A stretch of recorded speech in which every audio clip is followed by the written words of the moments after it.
Hemos descubierto un planeta extraordinario. Un mundo con un clima extremo. Extraños paisajes. Y raros fenómenos. De todo el universo, es el sistema más complejo que conocemos. Ese planeta es la Tierra. Y acabamos de empezar a descifrar sus secretos. ¿Qué poder es lo suficientemente grande para borrar las huellas del mayor constructor del planeta? Y de derribar, destruir y enterrar las orgullosas ciudades de los hombres.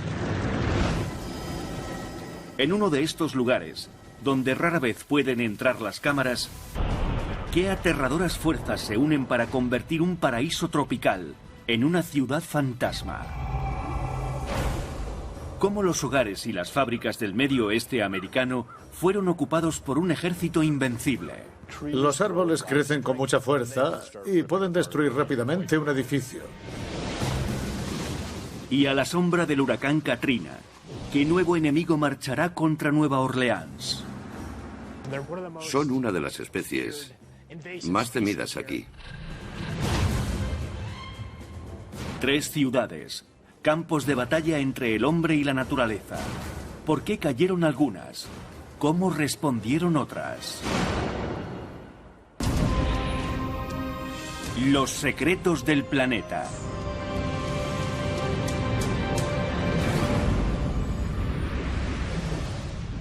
En el planeta Tierra, las ciudades de los hombres han sido construidas para resistir los embates del viento, la lluvia, el calor y el frío. Pero esas ciudades necesitan mantenimiento. Si los hombres las abandonan, las fuerzas de la naturaleza se apoderan de ellas sin oposición. Esta es la historia de 3 ciudades que libran 3 batallas muy distintas contra la naturaleza. La primera, Detroit, Michigan. La ciudad del motor que puso ruedas al mundo. Es la ciudad del coche y de la música Motown. Pero la industria musical se fue a Los Ángeles y la competencia extranjera arruinó a los fabricantes de coches. En Detroit, los trabajadores de la industria automovilística vivían de cerca las fábricas. En la actualidad, donde estaban sus casas, no hay más que campos vacíos. Una tormenta financiera desencadenó un tsunami económico que vació la ciudad.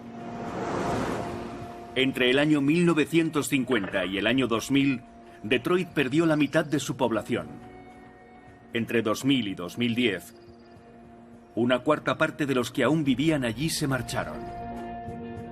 Casi 80.000 edificios quedaron vacíos. La quinta parte de las casas de Detroit quedaron sometidas a la inclemencia de los elementos. Una gran ciudad había caído. Muchos sectores de Detroit están siendo repoblados por bosques. Esto es parte de lo que ha quedado. En tiempo se fabricaban coches. Ahora el viento sopla por los cristales rotos. Es la vanguardia de las victoriosas fuerzas de la naturaleza. Fuerzas que se suponía que estas edificaciones podrían resistir. Detroit tiene una gran tradición de hormigón armado, barras de acero que proporcionaban resistencia a la tracción y estructuras de cemento que solo tienen resistencia a la compresión.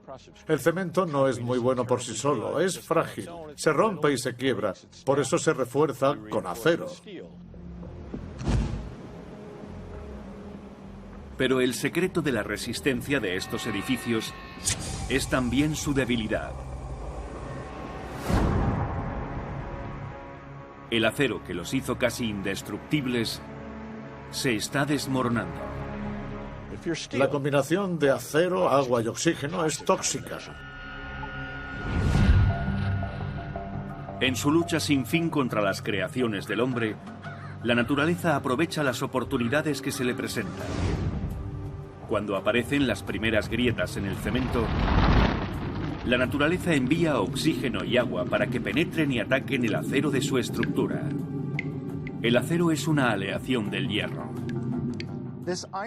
Cuando el hierro se expone al oxígeno y al agua, se expande hasta 10 veces su tamaño. Destruye el cemento. Para simular lo que le ocurre a las planchas de cemento expuesto al aire y al agua, vamos a utilizar esta bolsa de aire.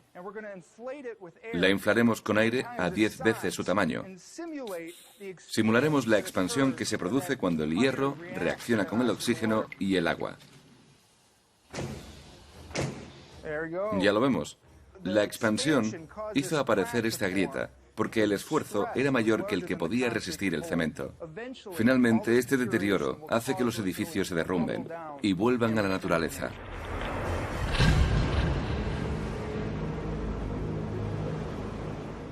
El óxido es el eterno enemigo del metal.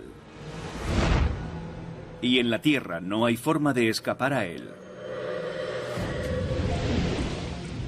Pero a 380.000 kilómetros. El vehículo dejado sobre la Luna por los astronautas en los años 70 está todavía en perfectas condiciones debido a que allí no hay oxígeno ni agua de lluvia. En Detroit, un coche empieza a oxidarse al cabo de unos años. Durante el verano en la ciudad del motor, las temperaturas pueden alcanzar los 27 grados, pero Detroit, que está al norte de la ciudad canadiense de Windsor, es también una de las ciudades más frías de América, con una media de más de 1000 milímetros de nieve al año. Este ciclo mortal de heladas seguidas de olas de calor y nuevas heladas rompe los grandes bloques de cemento que formaron parte de lugares de trabajo y hogares. El cemento tiene grietas microscópicas. El agua penetra con mucha facilidad. El secreto del poder destructor del agua se pone de manifiesto con temperaturas inferiores a 0 grados, que convierten el agua de líquida a sólida. El agua sólida forma cristales de hielo que aumentan su volumen en un 10%.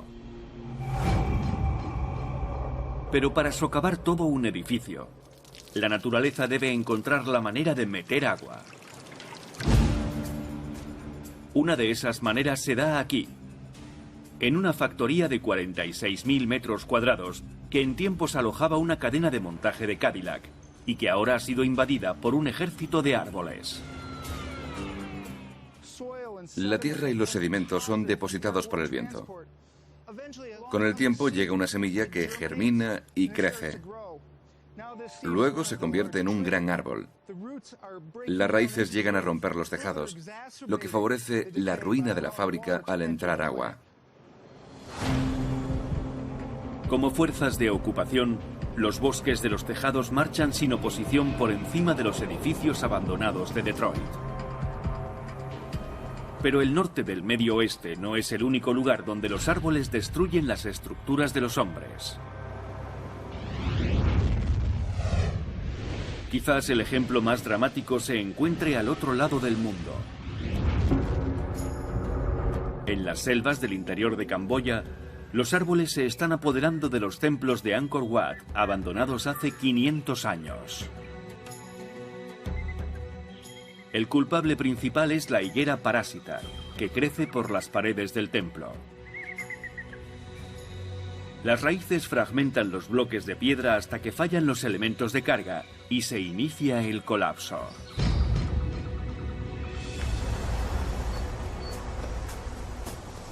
En Detroit, este bosque de álamos crece por encima de un complejo de 40 edificios que antaño fue una próspera fábrica donde trabajaban miles de personas.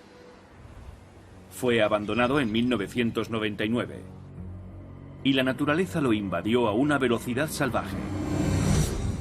Ahora los árboles han formado un equipo de demolición, abriendo los tejados como si de un ejército de abridores de latas se tratara.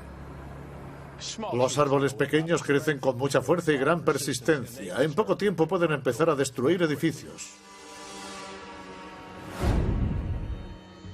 Mientras que las fuerzas naturales destruyen los tejados de Detroit, el plan de guerra de la naturaleza contra esta en tiempos orgullosa ciudad recibe una inesperada ayuda de la gente que sigue viviendo aquí.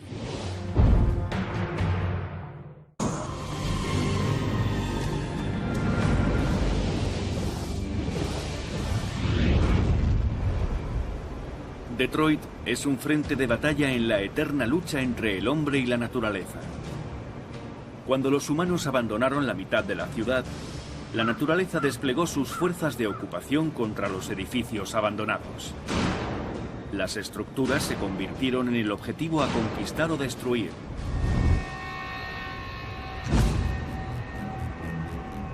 Lo que en tiempos fuera el techo de la fábrica de automóviles Packard, muestra ahora los efectos de décadas de crecimiento arbóreo. Y la destrucción exterior ha provocado una transformación increíble en el interior. Cosas muy extrañas ocurren cuando los altos edificios quedan abiertos y expuestos a las inclemencias del tiempo. Los materiales comienzan a desmoronarse y caen sobre el piso de abajo. Las capas de escombros acumuladas protegen las capas inferiores. No resulta extraño que aparezcan microclimas en las diversas alturas de los edificios. Y con esos diversos patrones climáticos, los materiales se empiezan a caer de diferente forma y velocidad.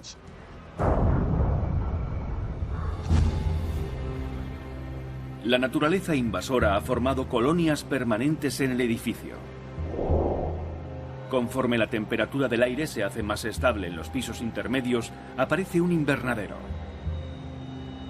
La flora brota ante una renovada fuerza de irrigación que la alimenta desde arriba. En el ciclo hidrológico natural, el agua cae hacia el suelo y se deposita en zonas que tienen tierra con una pequeña cantidad de materia orgánica. Entonces, los organismos biológicos empiezan a echar raíces. Se produce una humedad permanente que puede tener un efecto muy destructor si no se retira el agua del edificio.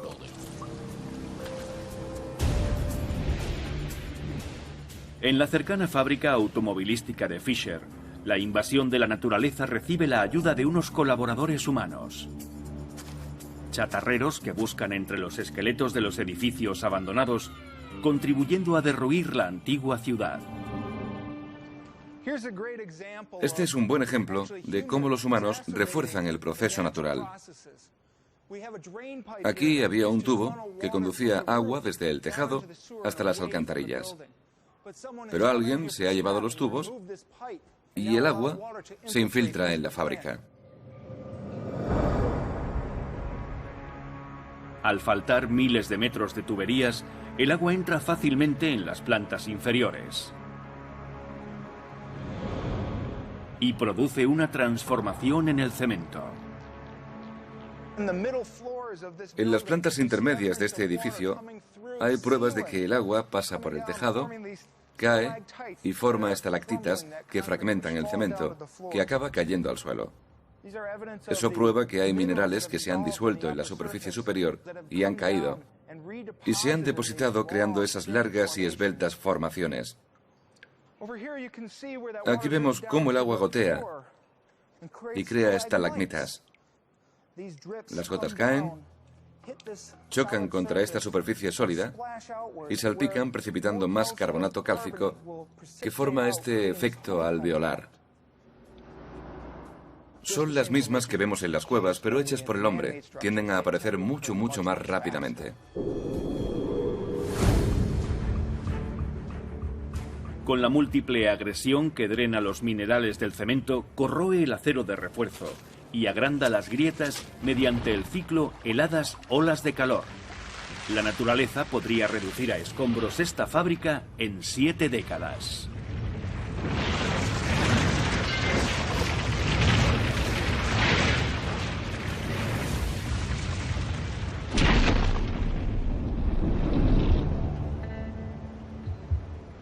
Frente a la fábrica de Fisher, la naturaleza se ha apoderado de los hogares de los trabajadores de la automoción que se marcharon de Detroit cuando desaparecieron sus empleos.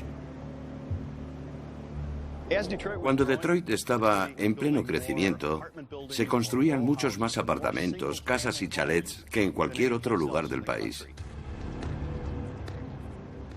Actualmente, más de 1 de cada 4 zonas residenciales de Detroit están deshabitadas, rodeadas por los ejércitos de la naturaleza. Las casas están descuidadas y sucumben al moho y al agua. La pared trasera de esta casa ha desaparecido, dejando ver una cocina estilo años 30. Algunos creen que en el futuro Detroit perderá otros 100.000 habitantes que huirán de la degradación y del crimen. Y si las decadentes fábricas y casas siguen su curso, el brutal clima del Medio Oeste proseguirá destruyéndolas. En 75 años habrán desaparecido los techos y los suelos. En 200 años, enormes acumulaciones de escombros quedarán cubiertas de tierra y de materia orgánica, lo que creará un paisaje irreconocible con montículos como monumentos al perseverante poder de la naturaleza.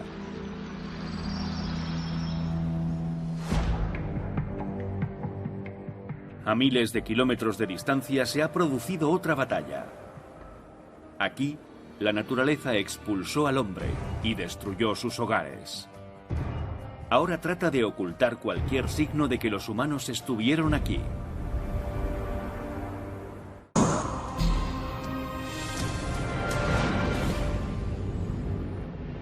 Desde el espacio, las luces nocturnas de las grandes ciudades iluminan la Tierra. Pero en esta ciudad caribeña ya no hay luces. La naturaleza ha reclamado su territorio.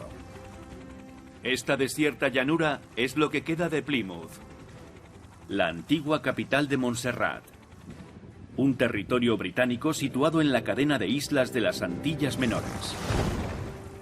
El secreto de la destrucción de esta ciudad se encuentra a 3 kilómetros al norte. El volcán Soufriere Hills.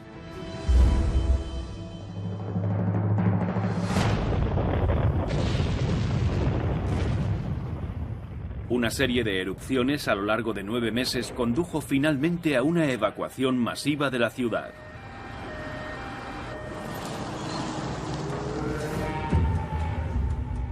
Un superviviente se ha propuesto documentar las fases de la destrucción de la ciudad. Detrás de mí se encuentra lo que queda de Plymouth. Era una ciudad de 2 o 3 mil habitantes, una preciosa y ajetreada ciudad caribeña. La mayor parte se encuentra ahora enterrada bajo entre 7 y 9 metros de materiales que provienen del volcán.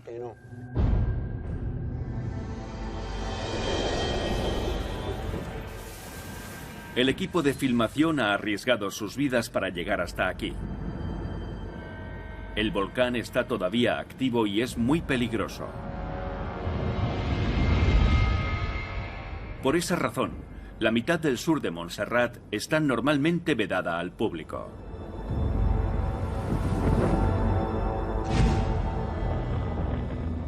Las erupciones que finalmente enterraron Plymouth empezaron en el verano de 1995. En un hermoso día de verano empezó la catástrofe con una gran erupción freática. O sea, una erupción fría. Parecía un gran horno que estuviera aclarando su garganta. Cayó sobre la ciudad y lo ennegreció todo.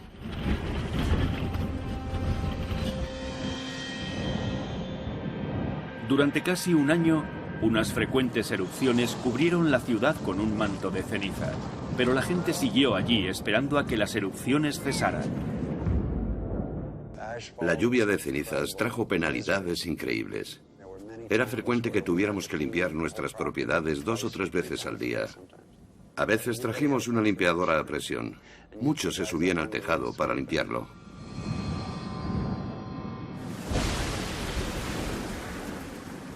Mezclada con la lluvia, el peso de las cenizas se dobló, causando un desplome general de los tejados. Vimos cómo caían rayos de las nubes de cenizas. Si había un poco de humedad, aparecía la lluvia. El volcán produjo un pequeño microclima. Si llueve y hay cenizas, entonces se produce barro. La ausencia de docenas de tejados en Plymouth es testimonio del poder de las cenizas. Finalmente evacuamos la ciudad y dejamos todo atrás. No volvimos jamás. Eso fue en abril del 96. En las casas dejamos las neveras, televisores, fotos y toda nuestra vida pasada. Lo que quedó de la ciudad y la vida de sus habitantes permanece en un avanzado estado de descomposición, asfixiado por las cenizas volcánicas. Pero las cenizas no son las únicas responsables de la destrucción de Plymouth. Hubo otra fuerza volcánica más terrible aún que quemaba, demolía y finalmente enterraba todo a su paso.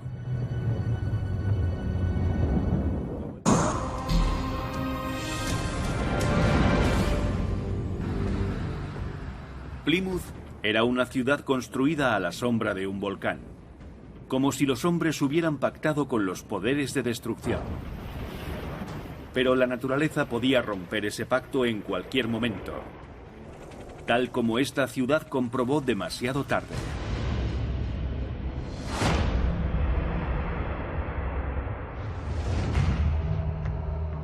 En la caribeña isla Esmeralda de Montserrat, unas continuas erupciones enterraron la ciudad de Plymouth. Cuando las nubes de cenizas empezaron a asfixiar la ciudad en 1995, los vulcanólogos avisaron de que lo peor estaba aún por llegar. En diciembre de 1995, el volcán azotó con una fuerza natural aún más terrorífica: el flujo piroclástico. El flujo piroclástico es algo sorprendente. Se trata de una avalancha muy caliente de material, gas y ceniza que contiene tanto gas que se autolubrica. La gravedad impulsa una mezcla de cenizas, roca fundida y gases tóxicos pendiente abajo, como una avalancha de nieve que se mueve a la velocidad de un huracán. Vamos a mostrar un flujo piroclástico al estilo Soufrier, usando hielo seco, anhídrido carbónico sólido y agua, junto con un paño empapado de agua jabonosa. La burbuja se hincha debido a la presión. En una erupción volcánica, esa presión es generada por un chorro de gases volcánicos calientes que lanzan fragmentos de roca y gas por los aires, formando una pluma volcánica. El material que ha subido por el aire acaba cayendo, atraído por la gravedad, y forma un flujo piroclástico. Aquí está. Hemos simulado un flujo piroclástico al estilo Soufrier.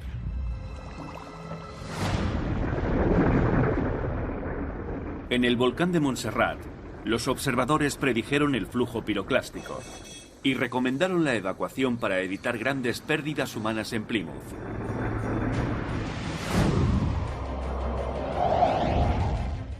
El flujo piroclástico desciende por las laderas a una velocidad entre 80 y 240 kilómetros por hora. Es incandescente. Visto por la noche, su ladera está al rojo vivo. Incinera todo a su paso.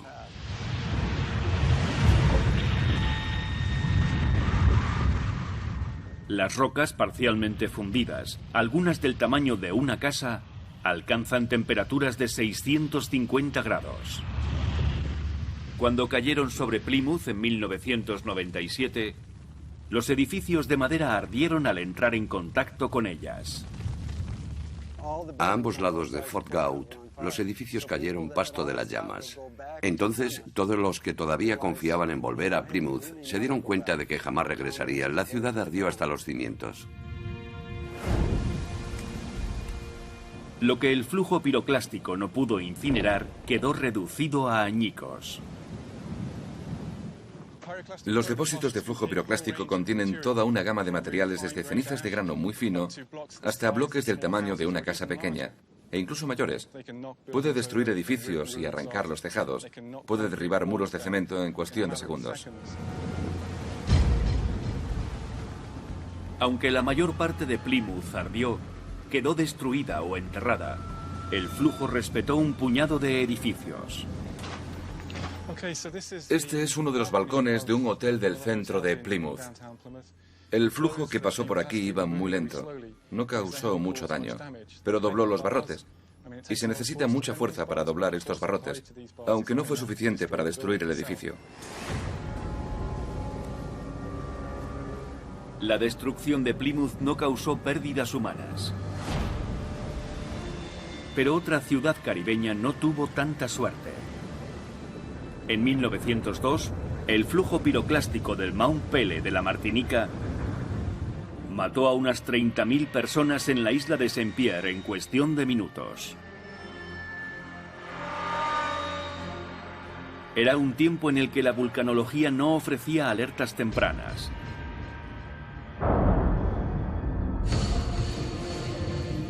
En Plymouth, otra fuerza de la naturaleza, esta vez motivada por el clima, completó el enterramiento.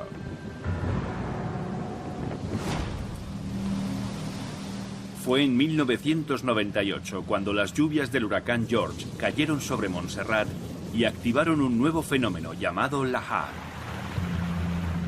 Se trata principalmente de material volcánico arrastrado por la lluvia. La lluvia creó sus propios canales entre estos grandes depósitos y arrastró materiales desde lo alto del volcán. Al llover desde alturas superiores, el agua removió antiguos depósitos piroclásticos de ceniza y rocas, convirtiéndolos en una densa pasta parecida al cemento húmedo que cubrió todo lo que encontraba.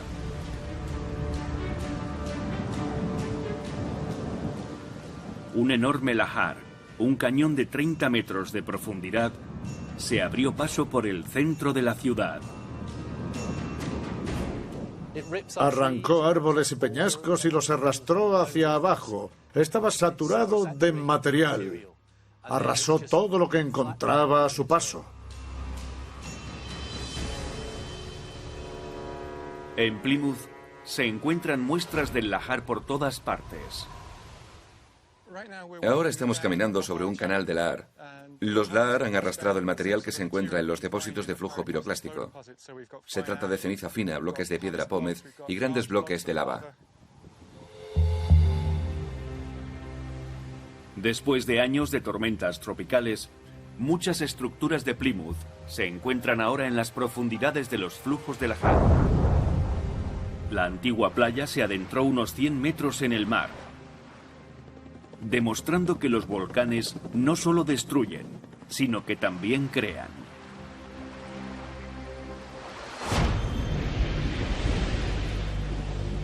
No obstante, su destrucción es más evidente en esta parte de Plymouth. Las estructuras supervivientes muestran las cicatrices del ataque volcánico combinado de lahar, flujo piroclástico, ceniza y fuego. Ni siquiera los templos pudieron contener su flujo. Estamos en una iglesia adventista a las afueras de Plymouth. Aquí cayó un gran flujo piroclástico. Las ventanas se fundieron y hubo un pequeño incendio en el tejado. Al acumularse las cenizas, su peso hizo que la techumbre se hundiera.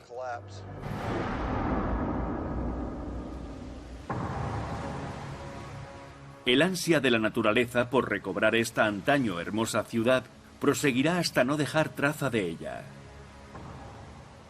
Después de las erupciones, en tan solo 2 décadas, una jungla tropical sustituirá la asolada planicie volcánica, ocultando Plymouth para siempre.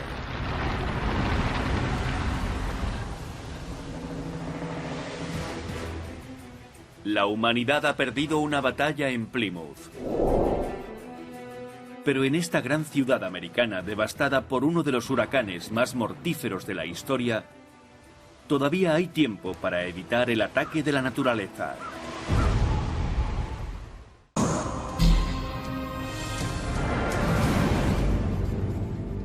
Cuando los seres humanos edifican sus casas y ciudades, resulta de importancia crítica mantenerlas para contener la naturaleza. En esta batalla del hombre contra la naturaleza, hay una gran ciudad americana donde no está claro quién está ganando la guerra. Hay una alerta de tormenta activa porque uno de los huracanes más fuertes en varias décadas amenaza la costa del Golfo. Y ahora las últimas noticias. Fijémonos en los milibares. La presión ha descendido a 902. Algo increíble, amigos. El 29 de agosto de 2005, el huracán Katrina asoló la costa inundando Nueva Orleans. Y se llevó más de 1.800 vidas. Gran parte de esa pérdida se debió al fallo del sistema de presas. Entre los sectores más afectados estuvieron 4 kilómetros cuadrados del Distrito 9.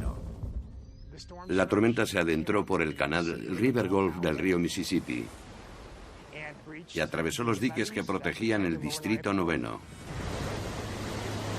En la ciudad, la inundación no solo se llevó vidas, sino que barrió un pujante ecosistema urbano.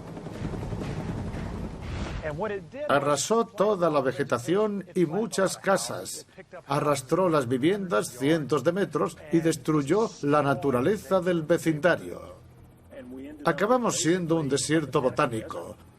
Cuando llegaron los biólogos se quedaron con la boca abierta y se preguntaron, ¿qué va a pasar ahora? ¿Cómo se reproducirán las plantas? Cerca de una década más tarde, la lucha por reconstruir y repoblar el Distrito 9 sigue siendo un duelo entre el hombre y la naturaleza. Antes del Katrina, unas 14.000 personas vivían en casas como esta. Actualmente, en cada vivienda abandonada, han aparecido ejércitos de plantas nativas y no nativas. Los matojos se extienden sin hallar resistencia. Árboles invasores remueven las paredes y los cimientos, mientras que las enredaderas crecen libremente por los suelos.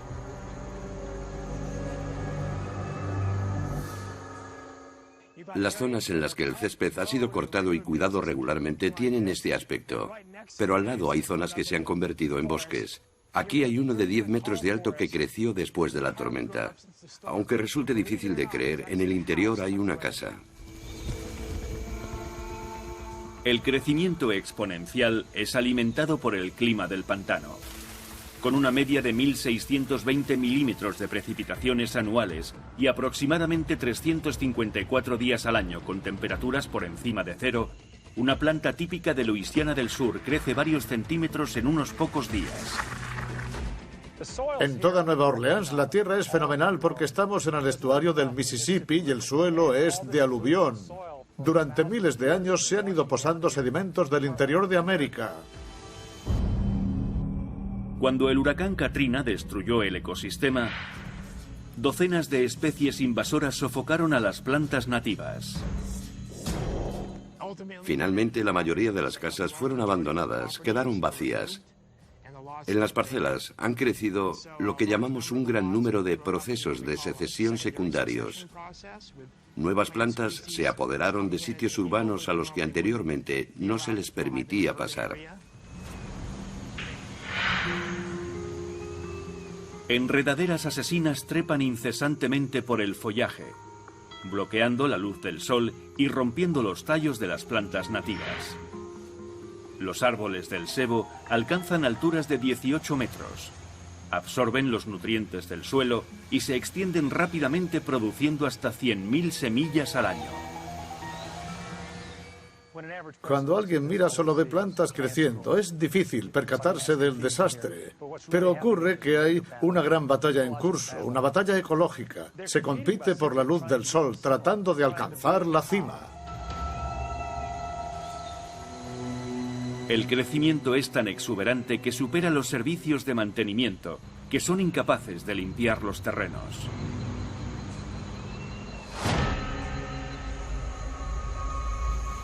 La invasión verde es el primer paso de la naturaleza para reclamar las casas del Distrito 9. Cuando las plantas y árboles perforan los techos, abren nuevos caminos para las lluvias que trae el viento.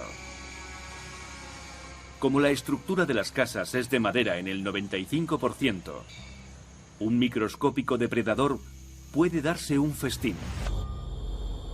La Serpula lacrimans. Es un hongo conocido normalmente como podredumbre seca.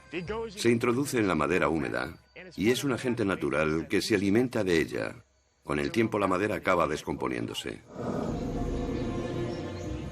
En el sur de Luisiana, el clima húmedo ayuda a mantener agua en la madera por encima del 20%, el ambiente ideal para que los hongos se alimenten y propaguen. Los hongos se alimentan de la sustancia que da resistencia a la madera, la celulosa, produciendo una masa esponjosa. Abandonadas hace solo 10 años, estas casas están empezando a hundirse. En contraste con estas construcciones de madera que hace 100 años fueron abandonadas, pero que aún permanecen intactas. Construidas en la isla de Ross, en la Antártida, a principios del siglo XX, estas cabañas alojaron a los exploradores Robert Scott y a Sir Ernest Shackleton. Las cabañas y su contenido parecen congelados en el tiempo. Eso se debe a que los organismos como la podredumbre seca y el moho solo crecen en ambientes cálidos. Necesitan calor y humedad, y la Antártida no los posee. De hecho, es uno de los lugares más secos del planeta. En Nueva Orleans, el clima es perfecto para los organismos que se alimentan de las casas abandonadas. Los científicos creyeron que las aguas de la inundación barrerían a la criatura más destructiva de la región, pero sobrevivió gracias a un extraño secreto.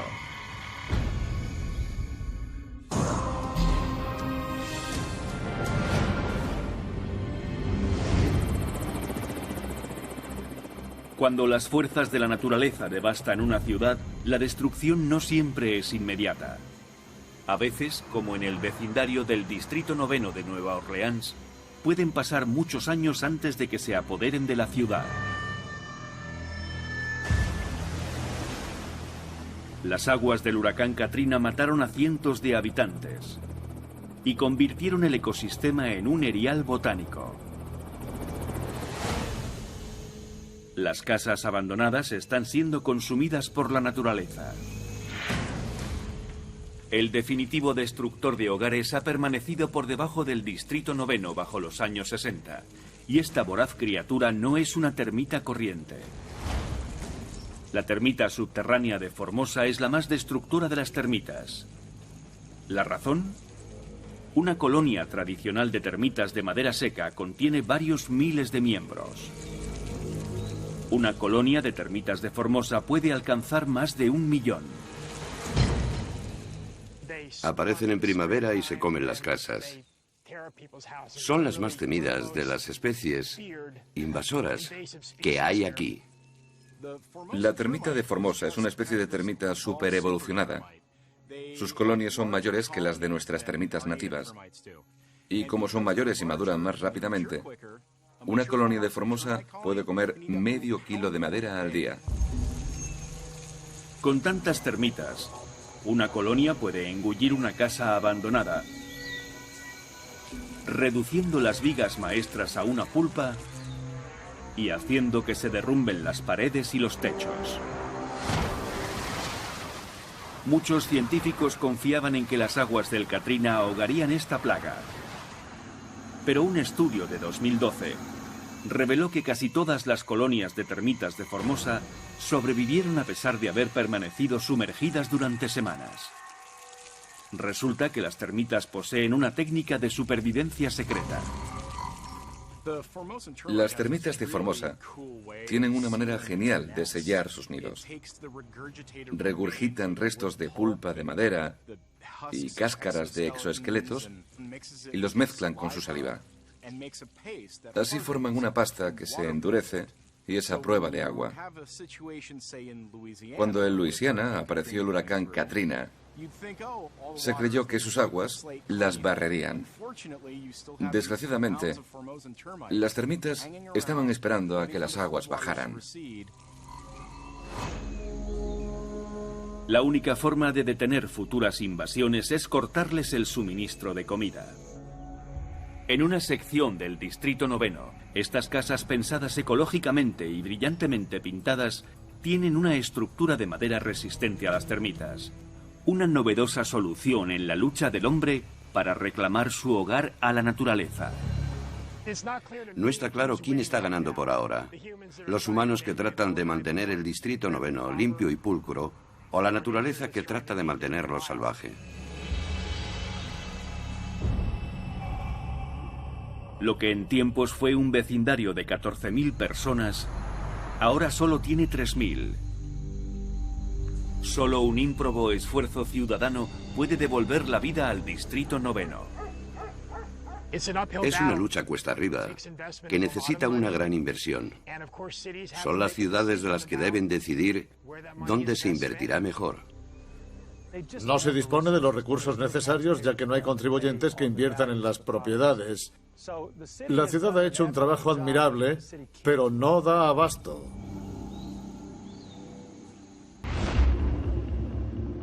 Por todo el planeta, fantasmales ciudades abandonadas revelan un escalofriante secreto de la Tierra.